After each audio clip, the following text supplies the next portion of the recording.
Good morning, everyone, and welcome back to Yorkshire Festival of Story. My name is Claire, and I'm part of the team at YFOS. I'm joined by Ethan on tech and Molly on the sofa. Morning, Molly. Good morning. How are you doing? I'm good, thank you. Guys, we're into the home run of Yorkshire Festival of Story. This is our final weekend, but there is still lots more coming up, and we're going to be telling you all about it. And we're also going to be reflecting on all of the events that we've already had so far. Before we kick off, I just want to thank you all for your donations so far. As we've said, all of your generosity helps keep Yorkshire Festival Story afloat. It ensures that we can keep our events online free for all.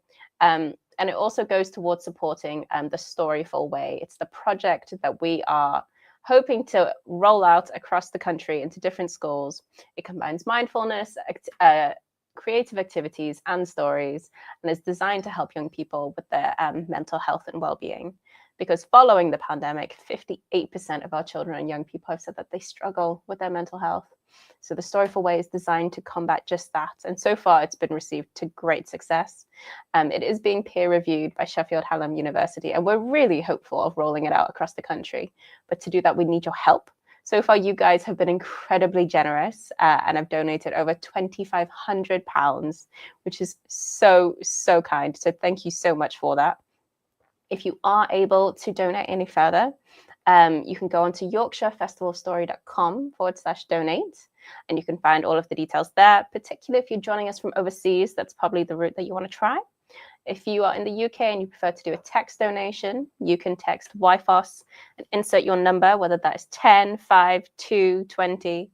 That would be the amount of your donation. So YFOS 10 to 70450 to donate and to support our work.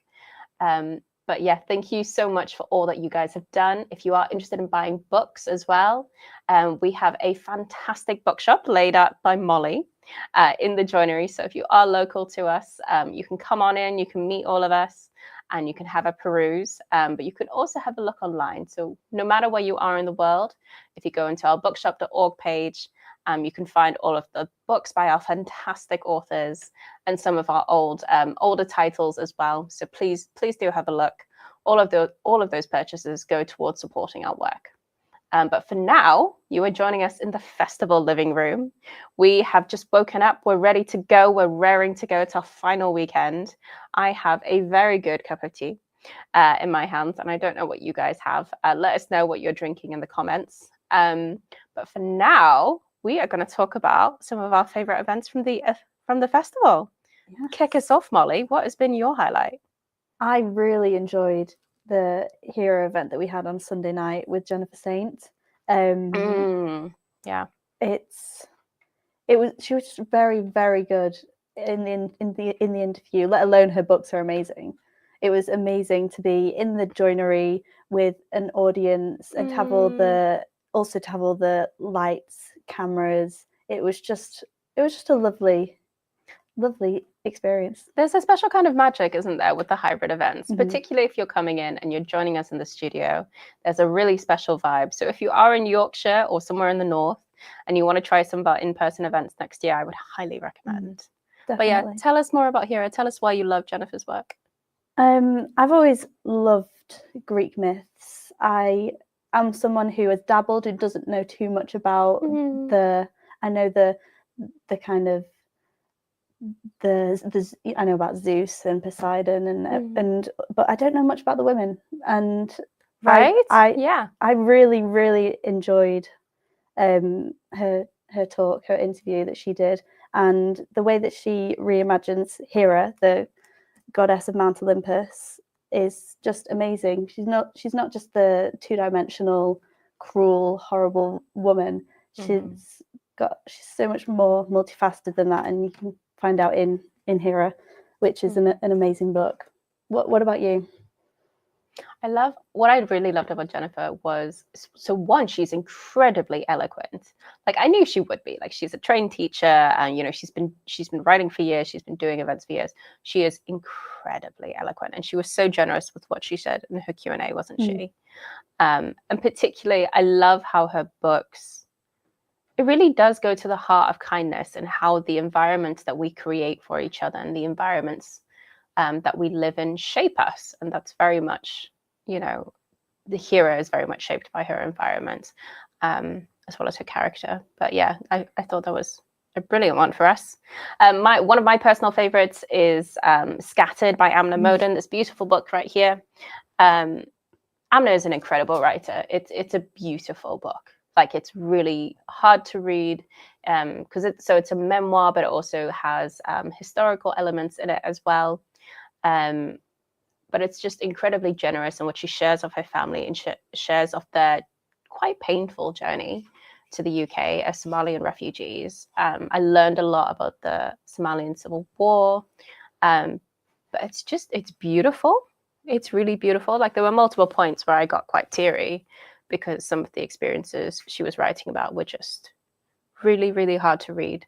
And she was incredibly generous in her interview of what she shared and like the themes that she spoke about, including like, you know, how Black bodies are viewed and the weight of being someone of an ethnic minority living in a country where you are not the majority, and how that is for her dad. Yeah, she was incredibly generous in what she shared. So that was one of my favorites. She's incredibly eloquent as well. She's a journalist. She works for The Guardian. But yeah, she was wonderful. And you also said that David Almond was one of your faves. Yes. I haven't read Skellig in a while. I think the last time I read it was when I studied it in maybe year 7 or year 8. And I have very distinct, even though the version that I studied didn't have, other than the cover of the book, didn't have illustrations, I had a very specific image of Skellig in my mind. And it was lovely to revisit the ideas around Skellig, like where the name, we were talking about where the name came from, and also the Skellig Islands. Yeah, the Skellig Islands, and also about David's process, how he does a lot of sort of illustrations himself that aren't part of the loved book. That. Yeah, in the guys, writing process. That was amazing when he showed us his personal notebook with his personal scribbles. I was like, that's fantastic, because you don't normally get to see how someone's mind works literally on a piece of paper. Yeah, I found that really interesting. Cool. And even the version itself that we've got in the bookshop, the 25th anniversary illustrated edition, I find it really interesting, and it's making me want to revisit Skellig and read that version as soon as we've got time when the festival's over. And purely because the illustrations in it are amazing, and I think they elevate it to another level. But not only the illustrations, but the use of font in the book and the sort of aesthetics of font that it uses. It's not just one specific font. The font sort of works with the pictures in a way that I found really interesting when I first flicked through the book when we got it in the bookshop. So I definitely recommend people perusing the 25th anniversary illustrated edition, not just for the illustrations, but how the font and the words complement the illustrations and vice versa. Yeah, it's a beautiful, beautiful piece of work, guys. This one is Skellig. It is available in the bookshop, and it is very beautiful. I have already nabbed myself a copy. And David was joined in conversation by Matt Quine. So Matt is the parenting blogger. If you're a parent and if you've ever read Man vs. Baby, his fantastic parenting blog, would highly recommend. It'll probably keep you a little bit sane and remind you that you're not alone in the world. But he's also a fantastic author. So he joined us to talk about 2 of his books. So one of his children's books, The Toot That Shook the World, about a dad and a son, and the dad has a quite explosive, I think he refers to it as butt thunder in the book, which probably is more than you ever need to know. But the illustrations are absolutely stunning. I'm going to be buying a copy for my nephew. And then he also talked about Frank and Red. So Frank and Red is this beautiful book at the bottom, which is just about a beautiful friendship between a little boy who's having a really tricky time at home and a crotchety old man who's grieving and is really struggling with the loss of his wife and feeling quite trapped in his home, and just about how friendship can change our lives in a beautiful way. And it's really, really heartwarming. Like, would really, really recommend. Yeah. Another highlight that we had was Jack Zipes. What did you think of Jack? He just knows so much about fairy tales, and his breadth of knowledge. He's written so many books, and he's such an amazing figure to listen to. I really enjoyed it. I think that was the perfect way to kick off the festival on Friday night. What do you think? He is a powerhouse, and I think particularly hearing from Jack on the eve of, well, essentially the eve of, the American election, obviously the result that's come out of there, and, no matter which side that you're on, there's just a really big discourse about, what the future is and what world we want to live in. And Jack had some really, really interesting thoughts to share on that, which is really interesting to listen to. So I think we've done pretty well so far, Molly, haven't we? It's been a lovely festival. And with in-person and online as well, the audiences, we've had questions in person and questions online. Yeah. It's just been a lovely experience to have. Yeah. We have got a question online here from Lizzie Johnson. I'm drinking hot chocolate, 100% dark. I have been loving the festival. Thank you so much to all at YFOS for all that you have done and are doing. I love Donna and Alida particularly. Fantastic. You talked about a digital library for schools. Just wondering if you'd ever consider developing something similar for adults. Oh. Yes. Would love to subscribe and revisit some of these amazing talks. We have also enjoyed Tales from the Old Forest. Thank you, Lizzie. That is fantastic. Thank you so much, Lizzie. That is so wonderful. Please, can you pop in the chat where you're joining us from? Because I remember seeing you pop up in the chat a few times. But yeah, we have thought about developing a digital library for adults. It's definitely on our list of things to do. So do stay peeled. Yeah. And we'll hopefully be announcing something in the future. Yeah. What have you learned over the festival, or is there a moment that's particularly stuck with you?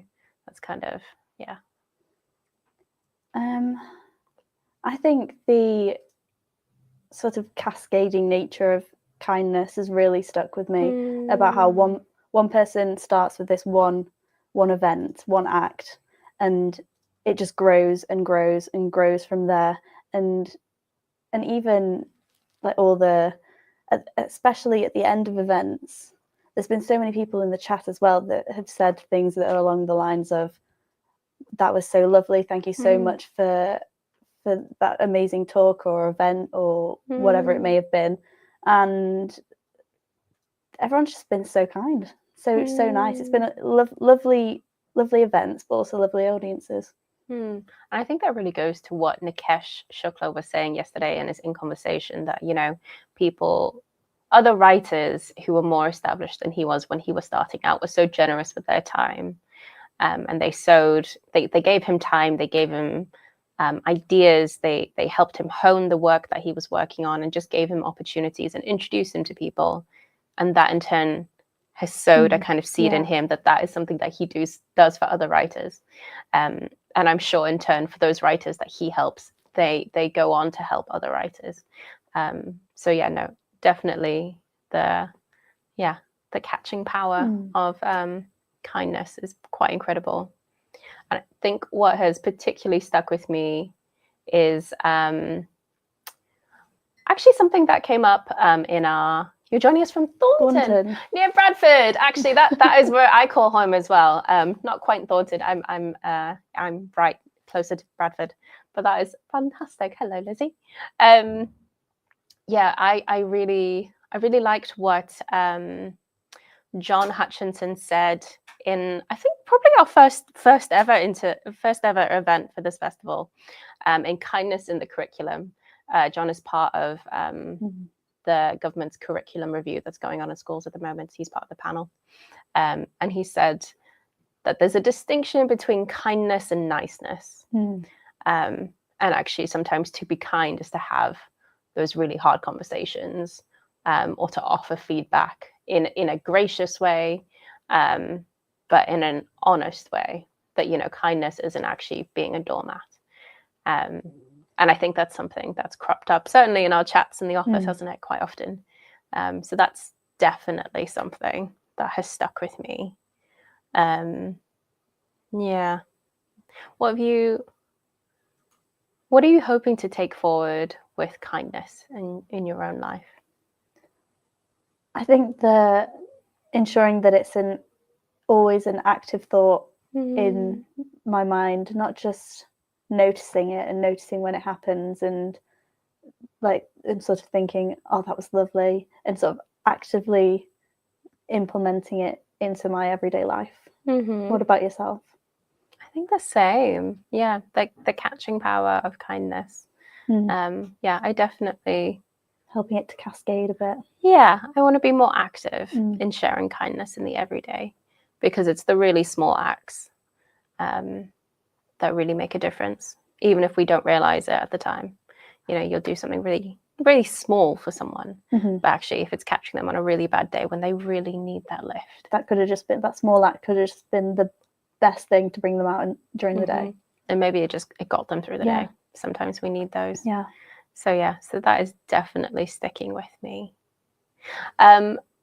We still have 2 days to go, guys. We're at the beginning of day 9. It's very exciting. What are you looking forward to that's coming up?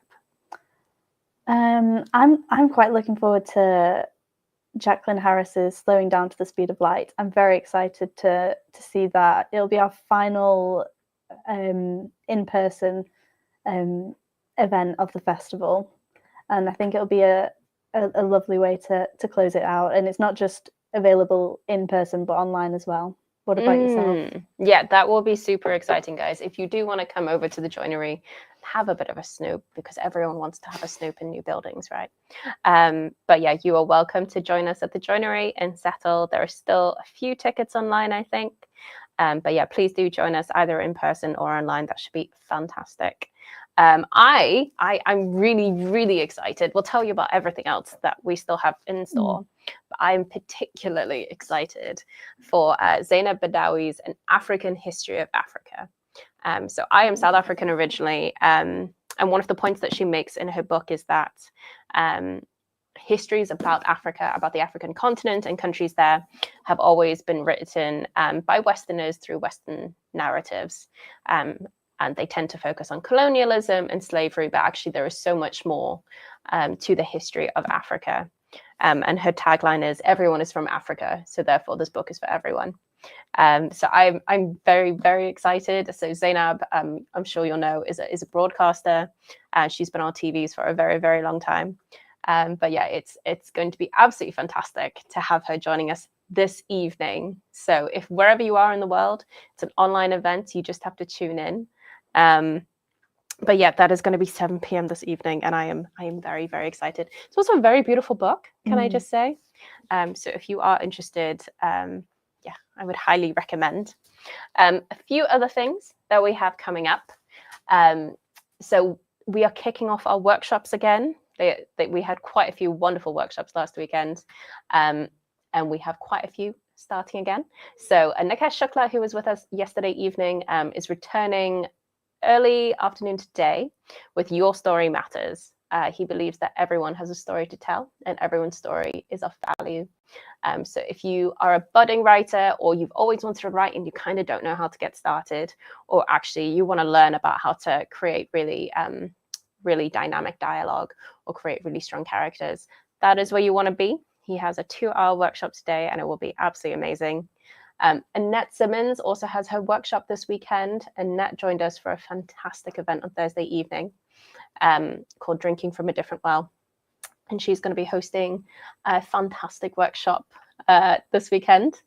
Donna Jacobs-Seif, the fantastic Jewish Australian storyteller who was with us last weekend, makes her return for her workshop From Resistance to Relationship, about how you prepare your audience to receive a story that actually might be quite uncomfortable for them to hear. But, you know, in discomfort, there is transformation. Oh, Chrissy, we have a note. Jacqueline Harris, I have ADHD and booked for this before anything else. What a great title, Slowing Down to the Speed of Light. It is a fantastic title, isn't it? Yeah. I can't wait for it either. I think I'm going to learn a lot, and I think it's going to be really good fun as well. What else have we got? Oh, we also have John Francis, don't we? John is going to be fantastic. And John has a beautiful look, doesn't he? So John has been at Yorkshire Festival of Story before, but he is going to join us for a very special in conversation with Sita. And last but never least, our fantastic Sita has a storytelling event in just a few minutes. So if you are interested in joining us back in the studio, that is available to watch in just a few minutes. So you have time to grab another hot chocolate, Lizzie. You have time to grab a little brew, guys. If you want a cup of tea or a cup of coffee, a few biscuits, that is going to be starting in just a few minutes. And we cannot wait. As you can see, we got the set ready for her. But guys, we're going to say goodbye for now. If you are able to donate towards our work, we would very gratefully receive all of your donations. Thank you so much for everything you have done already. We've raised over £2,500, which is incredible, and we are so grateful. You know, for a small arts organization, that is not a small number to us. That's a really big number, and we're really, really grateful for it. So thank you. And if you are joining us at any of our future events, if you've had requests for audience surveys, if you are able to fill them out, they make a massive difference to us. We really appreciate the feedback, good and bad. So please do have your say for the next Yorkshire Festival of Story. But for now, we will say goodbye, and we will see you in just a few minutes with the Magic Herb. Take care, guys. Bye.